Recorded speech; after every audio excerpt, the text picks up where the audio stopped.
السلام عليكم ورحمة الله تعالى وبركاته. بسم الله الحمد لله الصلاة والسلام على أشرف المرسلين وعلى آله وصحبه أجمعين أما بعد. ഏറ്റവും പ്രിയം നിറഞ്ഞ മുഅ്മിനീങ്ങളെ, ബഹുമാനപ്പെട്ട ഉമർ ബിൻ ഖത്താബ് റളിയല്ലാഹു അൻഹു ഇസ്ലാമിലെ രണ്ടാമത്തെ ഖലീഫയായിരുന്നു. നബി മുഹമ്മദ് മുസ്തഫ സല്ലല്ലാഹു അലൈഹി വസല്ലം തങ്ങൾ ഒരുപാട് ഇഷ്ടപ്പെട്ട ഒരു മഹാനായ വ്യക്തിത്വമായിരുന്നു ഉമർ ബിൻ ഖത്താബ് റളിയല്ലാഹു അൻഹു.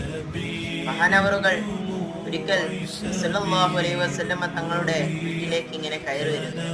അങ്ങനെ നബി സല്ലല്ലാഹു അലൈഹി വസല്ലം തങ്ങളുടെ കൂടെ കുറച്ച് സ്ത്രീകൾ ഇങ്ങനെ ഇരിക്കുന്നുണ്ടായിരുന്നു. അതിന് നബി തങ്ങളെ അവർ വർത്താനം പറഞ്ഞുകൊണ്ട് ബുദ്ധിമുട്ടുന്നുണ്ടായിരുന്നു.